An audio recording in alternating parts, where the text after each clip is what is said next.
I want to welcome our members to this hearing on China, and I look forward to our testimony. From the very first Trump administration, many will recall a key China policy issue as the global race to 5G, and we urged caution to our foreign partners by both the executive and the legislative branch and our friends around the world about telecom infrastructure. We said there's a right way and there's a Huawei. And yet other technologies before it, 5G, showed that there's always a country that launches an innovation first isn't always the one that wins. Rather, it's the economy that's got the economic system to transform those technological advances into winning new products and services, resulting in economic and productivity gains. I open with this example of 5G because in a broader context of our economic and geopolitical rival with China, it's often neglected. Instead, narrow questions end up taking an existential importance. One day it's the race to 5G, the next day it's concern over a trendy Chinese app like TikTok, or today it's DeepSeek's ability to answer a question in more or less time than a US competitor. Of course, these things merit our close attention, but if these are the trees, then Congress really must still see the forest.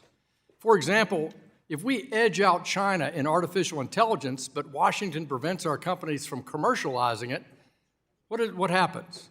If we secure a one-year lead in hypersonics, but a defense procurement obstacle course makes its deployment a pipe dream? What if we attract to our shores the greatest technical minds in the world, but our tangle of red tape regulations mean that their startups being taken public is out of the question? In short, winning a race is no substitute for choosing a better way of life with a better political and economic system. At our hearing today, we'll examine tools to counter China, but make no mistake, those tools are embedded in an American system, and it's the health of our thriving system that ultimately decides who will prevail. We will use sanctions, for example, but sanctions did not build a $30 trillion economy. We can use export controls, but it wasn't export controls that created 8 American exceptional technology companies, each worth more than $1 trillion. We can use the Committee on Foreign Investment in the U.S., but CFIUS didn't make the dollar the world's premier reserve currency. Today's hearing is based on the idea that beating China means doubling down on American strengths.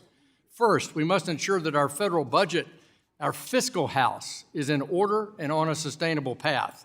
Next, we must lead a global financial system where like-minded economies reject non-transparent, predatory lending and mercantilism while crafting and enforcing rules that safeguard economic growth and stability. Second, our investors, our markets, our institutions, both large and small, must be able to nurture cutting-edge ideas and help take them from friends and family-backed startups to an initial public offering. Third, we must ensure that access to capital is coupled with access to energy. That means the U.S. must champion an all-of-the-above energy strategy, offering real alternatives to failed Chinese lending and white elephants. And last but not least, our strength depends on prioritizing Americans' health and safety of our hometowns and our cities, which have been so devastated by an opioid surge that China has helped unleash. Each of these elements is key to any real China strategy, and it's critical that they're all addressed today.